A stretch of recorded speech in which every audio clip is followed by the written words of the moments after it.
Hello friends, the study റൂമിൻ്റെ പുതിയൊരു വീഡിയോയിലേക്ക് എല്ലാവർക്കും സ്വാഗതം. ഇന്ന് നമ്മൾ ഡിസ്കസ് ചെയ്യുന്നത് ഡിസ്കോഴ്സസ് ഓൺ ഇന്ത്യൻ നാഷണലിസം എന്ന സബ്ജക്റ്റിലെ മൊഡ്യൂൾ 3 ആണ്. അതിൽ ഡിസ്കോഴ്സ് ഓഫ് നാഷണൽ മൂവ്മെൻറ്റ്, അതിൽ മാർക്സിയൻ ഉണ്ട്, സോഷ്യലിസ്റ്റ് ഉണ്ട്, കാംബ്രിഡ്ജ് സ്കൂൾസ് ഉണ്ട്. ഇത്രയും കാര്യങ്ങളാണ് നമ്മൾ ഇന്ന് ഡിസ്കസ് ചെയ്യുന്നത്. ഇതിൽ ആദ്യം തന്നെ നമ്മൾ ഡിസ്കസ് ചെയ്യുന്നത് മാർക്സിസ്റ്റ് വ്യൂ ആണ്. മാർക്സിസ്റ്റ് വ്യൂ എന്നത് ചരിത്രം, സമൂഹം, രാഷ്ട്രീയം, സമ്പദ് വ്യവസ്ഥ എന്നിവയെ കാൾ മാർക്സ്, ഫെഡറിക് എംഗൽസ് എന്നിവരുടെ ആശയങ്ങളുടെ അടിസ്ഥാനത്തിൽ വിശകലനം ചെയ്യുന്ന ഒരു സമീപനമാണ്. മാർക്സിസ്റ്റ് ചരിത്രകാരന്മാരുടെ അഭിപ്രായത്തിൽ ഇന്ത്യൻ ദേശീയത വെറും വികാരമോ സാംസ്കാരിക ഐക്യമോ മൂലമല്ല രൂപപ്പെട്ടത്. ബ്രിട്ടീഷ് കൊളോണിയൽ ഭരണത്തിൻ്റെ സാമ്പത്തിക ചൂഷണവും അതിലൂടെ ഉണ്ടായ വർഗീയ മാറ്റങ്ങളുമാണ് ദേശീയ പ്രസ്ഥാനത്തിൻ്റെ പ്രധാന അടിസ്ഥാനം. ബ്രിട്ടീഷ് ഭരണകാലത്ത് ഇന്ത്യയിൽ ക്യാപിറ്റലിസ്റ്റ് സമ്പദ് വ്യവസ്ഥ വളർന്നു. ഇതോടൊപ്പം ഇന്ത്യൻ ബൂർഷ്വാസി, അതായത് ദേശീയ മുതലാളി വർഗം, തൊഴിലാളി വർഗം, മധ്യവർഗം തുടങ്ങിയ പുതിയ സാമൂഹിക വർഗങ്ങൾ രൂപപ്പെടാൻ തുടങ്ങി. ഇവരുടെ സാമ്പത്തിക താൽപ്പര്യങ്ങൾ ബ്രിട്ടീഷ് ഭരണവുമായി ഏറ്റുമുട്ടിയപ്പോൾ ദേശീയ പ്രസ്ഥാനം ശക്തിപ്പെട്ടു.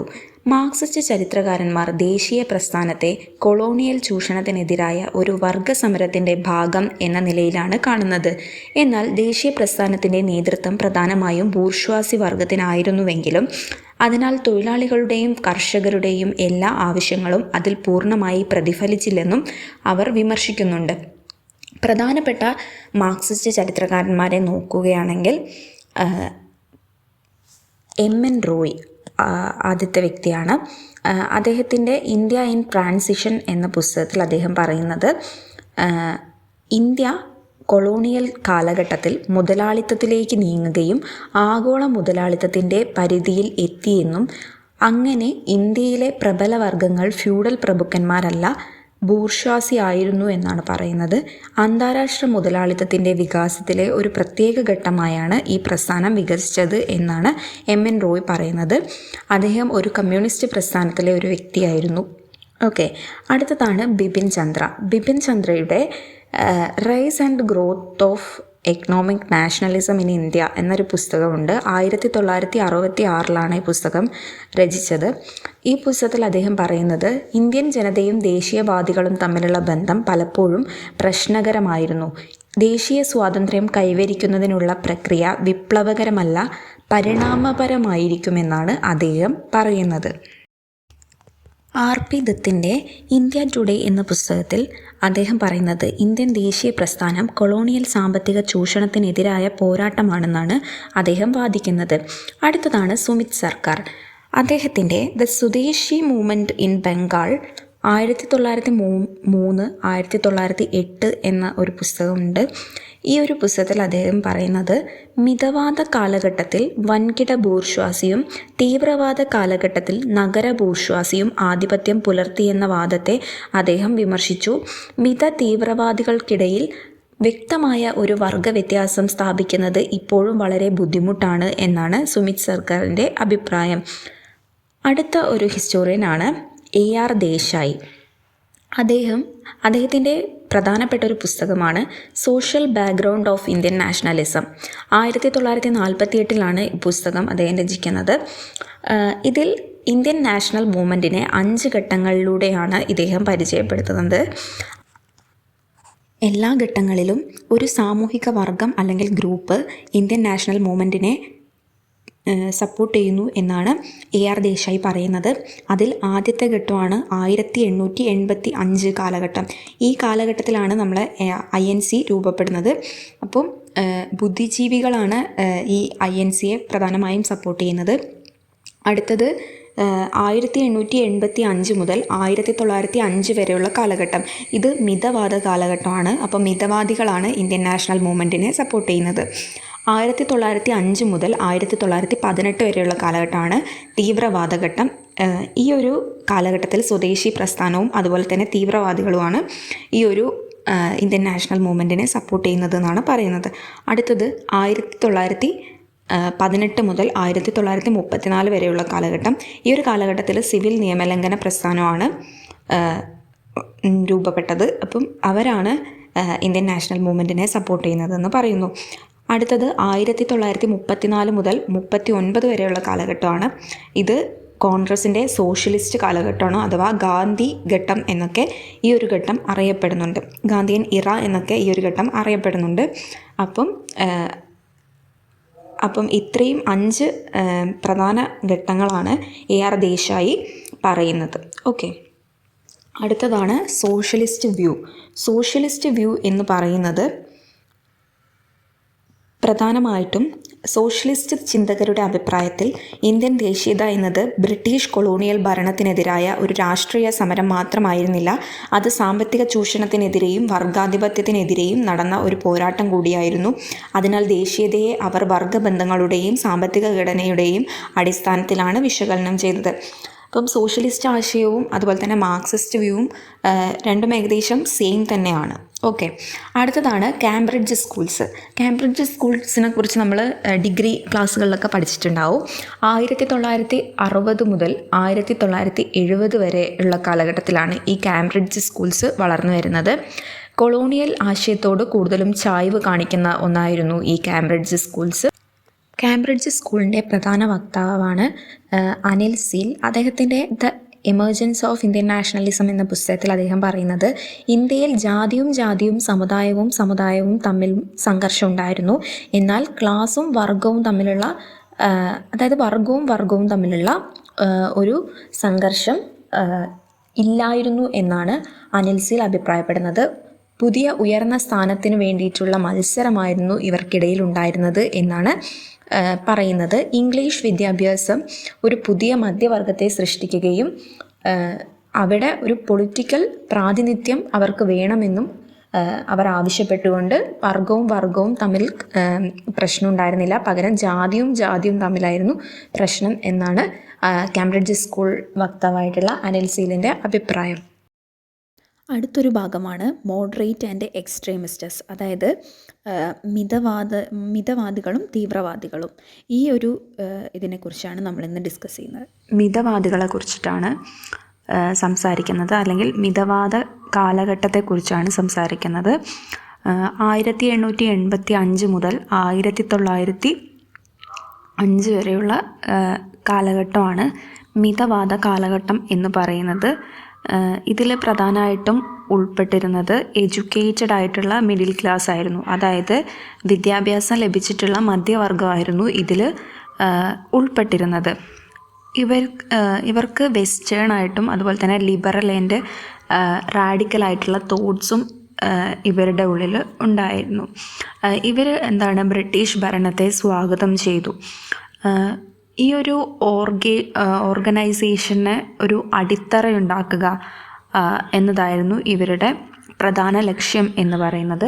അതുപോലെ തന്നെ ബ്രിട്ടീഷ് അതോറിറ്റിയെ ഇവർ ക്വസ്റ്റ്യൻ ചെയ്തിട്ടുണ്ടായിരുന്നില്ല. പകരം ഇവർ പല ഡിമാൻഡ്സ്, അതായത് ഇവർക്ക് ഉണ്ടായിരുന്ന പല ഡിമാൻഡുകളും ആ ഡിമാൻഡ്സ് ഗവൺമെൻറ്റിന് മുന്നിൽ അവതരിപ്പിക്കുക അല്ലെങ്കിൽ ഗവൺമെൻറ്റിനെ അറിയിക്കുക എന്നുള്ള ഒരു നിലപാടായിരുന്നു ഇവർ സ്വീകരിച്ചിരുന്നത്. ഇവർ പെറ്റീഷൻ കൊടുക്കുക, അതുപോലെ തന്നെ ഇവരുടെ ആവശ്യങ്ങൾ എന്തൊക്കെയാണെന്ന് പറയുക, ഇതൊക്കെയായിരുന്നു പ്രധാനമായിട്ടും ഇവർ ചെയ്തിട്ടുണ്ടായിരുന്നത്. പിന്നെ അതുപോലെ തന്നെ ഈ മിതവാദികൾ ഇന്ത്യയിലെ സാമ്പത്തിക നയത്തെ വിമർശിച്ചിട്ടുണ്ടായിരുന്നു. പിന്നെ ദാരിദ്ര്യത്തെ അവർ ചൂണ്ടിക്കാട്ടി, അതുപോലെ തന്നെ ഇന്ത്യൻ വ്യവസായത്തിന് വികസനം വേണം, അല്ലെങ്കിൽ ഇന്ത്യൻ വ്യവസായത്തിന് സഹായം വേണം എന്നൊക്കെ ഇവർ പറഞ്ഞു. അതുപോലെ തന്നെ ബ്രിട്ടീഷ് ഇമ്പീരിയലിസത്തിൻ്റെ നേച്ചറിനെ പുറത്തു കാട്ടാൻ ഇവർ സഹായിച്ചിട്ടുണ്ട്. അപ്പം ഇവർ മെയിനായിട്ടും ഇന്ത്യയിലുള്ള പ്രശ്നങ്ങളെ ബ്രിട്ടീഷ് അതോറിറ്റീനെ അവർക്ക് ആ ഒരു അതോറിറ്റീനെ അറിയിക്കുക എന്ന ലക്ഷ്യത്തോടു കൂടിയിട്ടാണ് ഇവർ പ്രവർത്തിച്ചിരുന്നത്. അതുപോലെ തന്നെ ഇവർ ഒത്തിരി അഡ്മിനിസ്ട്രേറ്റീവ് റിഫോംസ് കൊണ്ടുവന്നിട്ടുണ്ട്. അത് ഏതൊക്കെയാണെന്ന് നോക്കിയാൽ പോലീസിൻ്റെ ജനങ്ങളോടുള്ള പെരുമാറ്റം അത് മാറ്റുക, അതുപോലെ തന്നെ സിവിൽ സർവീസിൽ ഇന്ത്യക്കാർക്ക് ജോബ് കൊടുക്കുക, അതുപോലെ തന്നെ ജുഡീഷ്യറി എക്സിക്യൂട്ടീവ് ഇവ തമ്മിൽ സെപ്പറേറ്റ് ചെയ്യുക അല്ലെങ്കിൽ വേർതിരിക്കുക, ഇത് തുടങ്ങിയ ആവശ്യങ്ങളൊക്കെ ഇവർ ബ്രിട്ടീഷ് ഗവൺമെൻറ്റിന് മുമ്പിൽ അവതരിപ്പിച്ചിട്ടുണ്ടായിരുന്നു. പിന്നെ ഇവർ മെയിനായിട്ടും ഈ സാധാരണക്കാരായിട്ടുള്ള ജനങ്ങളെ പരിഗണിച്ചിട്ടുണ്ടായിരുന്നില്ല. എഡ്യൂക്കേറ്റഡ് മിഡിൽ ക്ലാസ്സിനെ ആയിരുന്നു ഇവർ കൂടുതലും സപ്പോർട്ട് ചെയ്തിരുന്നത്. അപ്പോൾ ഈ ഒരു കാലഘട്ടത്തെയാണ് നമ്മൾ മിതവാദ കാലഘട്ടം എന്ന് പറയുന്നത്. അടുത്തത് നമുക്ക് തീവ്രവാദി കാലഘട്ടം അഥവാ എക്സ്ട്രീമിസ്റ്റ് കാലഘട്ടം എന്താണെന്ന് നോക്കാം. 1905 മുതൽ 1918 വരെ നിലനിന്നിരുന്ന ഒരു കാലഘട്ടമായിരുന്നു തീവ്രവാദ കാലഘട്ടം എന്ന് പറയുന്നത്. യുവാക്കളുടെ ഗ്രൂപ്പുകളായിരുന്നു ഇത്. മിതവാദികളെ വിമർശിച്ചുകൊണ്ടാണ് തീവ്രവാദികൾ വന്നിട്ടുണ്ടായിരുന്നത്. പിന്നെ ഇവർ സ്വരാജ് ആയിരുന്നു ഈ INCയുടെ മുഖ്യ ലക്ഷ്യമായിട്ട് പിന്തുടർന്നിരുന്നത്. ഇതിലെ പ്രധാന വക്താക്കളാണ് ലാൽ ബാൽ പാൽ, അതായത് ലാലാ ലജ്പത് റായ്, ബാലഗംഗാധര തിലക്, ബിപിൻ ചന്ദ്രപാൽ. പിന്നെ ഇവരെ കൂടാതെ അരബിന്ദോ ഘോഷ് ഒക്കെ ഇതിൽ പ്രധാനപ്പെട്ട ആൾക്കാരാണ്. ഓക്കെ, അപ്പം ഈ ഒരു തീവ്രവാദ സംഘടന വരാനുള്ളൊരു കാരണം എന്താണെന്ന് വെച്ചാൽ ഇന്ത്യയിലെ സാമ്പത്തിക അവസ്ഥയാണ്. അതുപോലെ ക്ഷാമം, പ്ലാഗ് എന്നിവയൊക്കെ ഉണ്ടാവുന്നു. പിന്നെ ഈ ഒരു സാമൂഹിക കാരണങ്ങൾ, അതുപോലെ തന്നെ ഇൻ്റർനാഷണൽ തുർക്കി, റഷ്യ, ഈജിപ്ത് രാജ്യങ്ങളിലെ വിപ്ലവ മാറ്റങ്ങൾ, അന്താരാഷ്ട്ര സ്വാധീനം ഇന്ത്യൻ യുവാക്കളിൽ പല വലിയ സ്വാധീനം ചെലുത്തി. അപ്പം തിലക്, അരവിന്ദോ ഘോഷ് ഇവരൊക്കെ സ്വരാജ്യം എൻ്റെ ജന്മാവകാശമാണ് എന്നൊക്കെ പറഞ്ഞ് മുന്നോട്ട് വന്നു. അങ്ങനെ ഇതിൻ്റെ ഭാഗമായിട്ട് തിലക് മറാത്ത കേസരി തുടങ്ങിയ പത്രങ്ങളൊക്കെ അദ്ദേഹം നിർമ്മിച്ചിട്ടുണ്ട്. അതുപോലെ തന്നെ രാഷ്ട്രീയ സ്വാതന്ത്ര്യം എന്ന് പറഞ്ഞത് ഒരു രാഷ്ട്രത്തിൻ്റെ ജീവശ്വാസമാണ് എന്നൊക്കെ ഇവർ വാദിക്കുന്നുണ്ട്. മിതവാദികളുടെ ചിന്തകളെ അവർ അവഗണിക്കുകയാണ് ചെയ്തിരുന്നത്.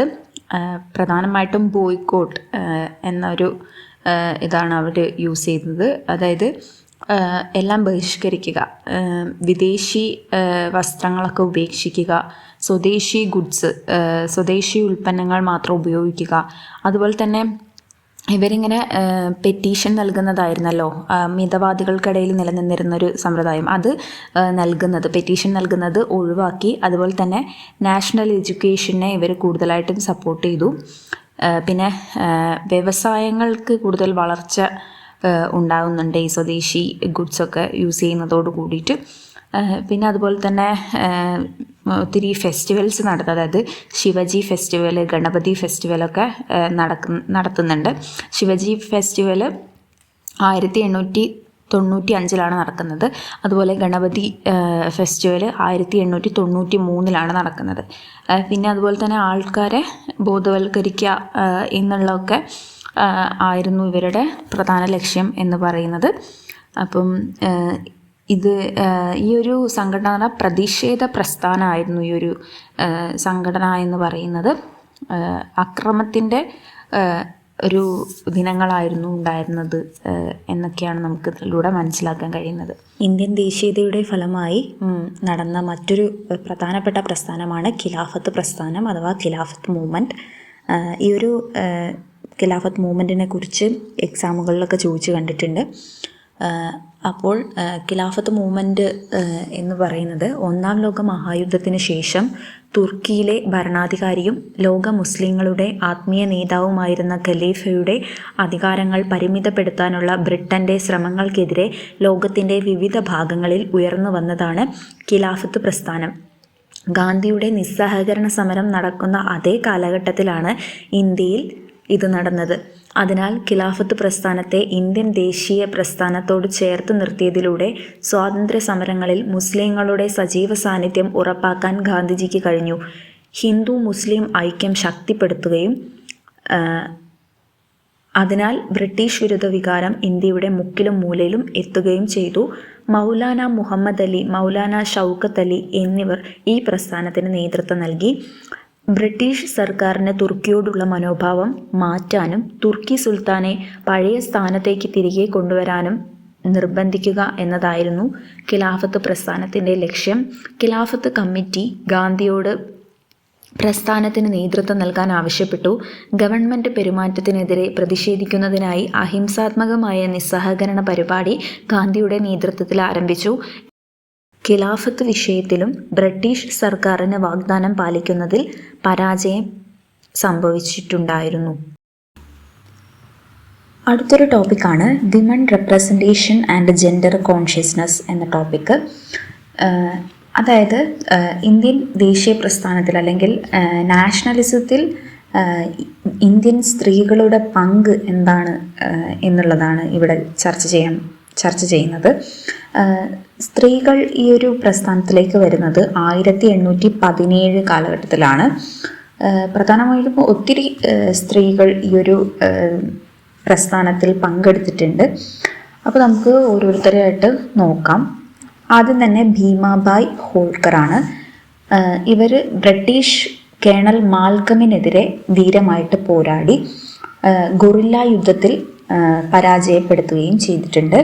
അതുപോലെ കിട്ടൂരിലെ റാണി ചിന്നമ്മ, അവധിലെ ബീഗം ഹസ്രത് മഹൽ, ഝാൻസിയിലെ ഝാൻസി റാണി തുടങ്ങിയ നിരവധി സ്ത്രീകൾ ഈ ഈസ്റ്റ് ഇന്ത്യ കമ്പനിക്കെതിരെ പോരാടിയിട്ടുണ്ട്. അതുപോലെ റാണി താരാബായ്, ചൗഹാൻ റാണി, തപസ്വിനി മഹാറാണി എന്നിവർ ധൈര്യപൂർവ്വം തങ്ങളുടെ സൈന്യത്തെ യുദ്ധകളത്തിലേക്ക് നയിച്ചു. അതുപോലെ സരളാദേവി, മുത്തുലക്ഷ്മി റെഡ്ഡി, രാജ്കുമാരി അമൃത്കർ, അതുപോലെ തന്നെ സുജേത കൃപലാനി, അരുണ ആസിഫ് അലി എന്നിവർ അഹിംസാ പ്രസ്ഥാനത്തിൽ പങ്കെടുത്തിട്ടുണ്ട്. അതുപോലെ മഹാത്മാഗാന്ധിയുടെ ഭാര്യയായിട്ടുള്ള കസ്തൂർബ ഗാന്ധി, നെഹ്റു കുടുംബത്തിലെ കമല നെഹ്റു, വിജയലക്ഷ്മി പണ്ഡിറ്റ്, സ്വരൂപ് റാണി എന്നിവർ ദേശീയ പ്രസ്ഥാനത്തിൽ പങ്കെടുത്തിട്ടുണ്ട്. 1942 ക്വിറ്റ് ഇന്ത്യ സമരത്തിൽ ഉഷ മേത്ത ഒരു റേഡിയോ ട്രാൻസ്മിറ്റർ സ്ഥാപിച്ചു. ഇതിൻ്റെ പേര് വോയിസ് ഓഫ് ഫ്രീഡം എന്നാണ്. ഈ ഒരു ക്വസ്റ്റ്യൻ, അതായത് ഉഷ മേത്ത അല്ലെങ്കിൽ വോയിസ് ഓഫ് ഫ്രീഡം, ഈ ഒരു ക്വസ്റ്റ്യൻ എക്സാമുകളിൽ ചോദിച്ചു കണ്ടിട്ടുണ്ട്. അപ്പം അത് ഒന്ന് നോക്കുക. പ്രതിഷേധ അറസ്റ്റ് വാർത്തകൾ, യുവദേശീയവാദികളുടെ പ്രവർത്തികൾ, അതുപോലെ ഗാന്ധി വാക്യമായിട്ടുള്ള പ്രവർത്തിക്കുക അല്ലെങ്കിൽ മരിക്കുക എന്ന സന്ദേശം ജനങ്ങൾക്കിടയിൽ ഈ ഒരു റേഡിയോ ട്രാൻസ്മിറ്റർ അവതരിപ്പിച്ചിട്ടുണ്ട് അല്ലെങ്കിൽ പ്രചരിപ്പിച്ചിട്ടുണ്ട്. അതിന് നേതൃത്വം നൽകിയത് ഉഷ മേത്ത എന്ന സ്ത്രീയാണ്. അപ്പം ഇതൊക്കെയാണ് മെയിനായിട്ട് ഇതിൽ പറയാനുള്ളത്. പിന്നെ നമുക്ക് എഴുതാവുന്ന കുറച്ച് പേരാണ് ആനി ബെസന്റ് എന്ന് പറയുന്നത്, പിന്നെ മാഡം ഭിക്കാജി കാമ.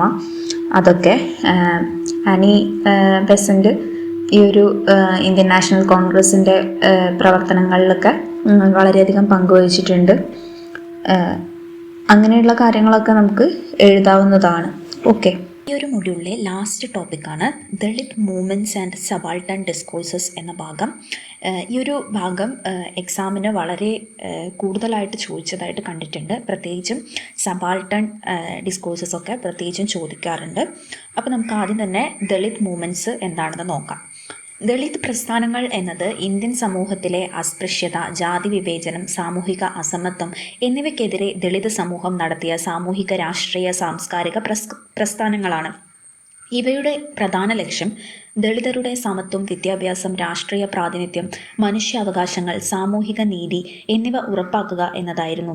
ബ്രിട്ടീഷ് കാലഘട്ടത്തിൽ വിദ്യാഭ്യാസത്തിൻ്റെ വ്യാപനവും സാമൂഹ്യ പരിഷ്കരണ പ്രസ്ഥാനങ്ങളും ദളിത് പ്രസ്ഥാനങ്ങളുടെ വളർച്ചയ്ക്ക് സഹായകമായി. ദളിതർ ദേശീയ പ്രസ്ഥാനത്തിൽ പങ്കെടുത്തിരുന്നെങ്കിലും അവർ സാമൂഹിക വിവേചനത്തിനും രാഷ്ട്രീയ അവകാശങ്ങൾക്കും കൂടുതൽ പ്രാധാന്യം നൽകി. പ്രധാനപ്പെട്ട ദളിത് നേതാക്കളും അവരുടെ പ്രസ്ഥാനങ്ങളും നോക്കുകയാണെങ്കിൽ ആദ്യം തന്നെ ജ്യോതിബ ഫൂലെയാണ്. അദ്ദേഹം സത്യശോധക് സമാജ് 1873 ഇത് സ്ഥാപിക്കുന്നത്. ഇത് സ്ഥാപിച്ചുകൊണ്ട് ബ്രാഹ്മണാധിപത്യത്തെയും ജാതി വ്യവസ്ഥയെയും അദ്ദേഹം വിമർശിച്ചിട്ടുണ്ട്. അതുപോലെ ഡോക്ടർ BR അംബേദ്കർ ദളിത് പ്രസ്ഥാനത്തിൻ്റെ ഏറ്റവും പ്രധാന നേതാവായിരുന്നു അദ്ദേഹം. വിദ്യാഭ്യാസം, രാഷ്ട്രീയ അവകാശങ്ങൾ, സംവരണം, സാമൂഹിക അസമത്വം എന്നിവയ്ക്ക് വേണ്ടി പോരാടിയിട്ടുണ്ട്. പിന്നീട് ഇന്ത്യൻ ഭരണഘടനയുടെ ശില്പിയായി മാറിയ വ്യക്തിയും കൂടിയാണ്. അടുത്തതാണ് അയ്യങ്കാളി. കേരളത്തിൽ ദളിത് കുട്ടികളുടെ വിദ്യാഭ്യാസത്തിനും തൊഴിലാളികളുടെ അവകാശങ്ങൾക്കുമായി പ്രവർത്തിച്ച ഒരു വ്യക്തിയാണ് അയ്യങ്കാളി. അദ്ദേഹത്തിൻ്റെ പ്രധാനപ്പെട്ട മറ്റ് സമരങ്ങളും നിങ്ങൾക്കറിയാവുന്നതാണ്, കല്ലുമാല സമരം പോലുള്ള മറ്റ് സമരങ്ങൾ. അടുത്തതാണ് EV രാമസ്വാമി നായ്ക്കർ. അദ്ദേഹത്തെ പെരിയാർ എന്നും അറിയപ്പെടുന്നുണ്ട്. സ്വാഭിമാന പ്രസ്ഥാനത്തിലൂടെ ജാതി വ്യവസ്ഥയ്ക്കും അതുപോലെ തന്നെ ബ്രാഹ്മണ മേധാവിത്വത്തിനുമെതിരെ പ്രവർത്തിച്ച ഒരു വ്യക്തിയാണ്. 1972 മഹാരാഷ്ട്രയിൽ ആരംഭിച്ച ദളിത് പാന്തേഴ്സ് പ്രസ്ഥാനം ദളിത് അവകാശങ്ങൾക്കായി ശക്തമായ സാമൂഹിക രാഷ്ട്രീയ പോരാട്ടം നടത്തിയിട്ടുണ്ട്.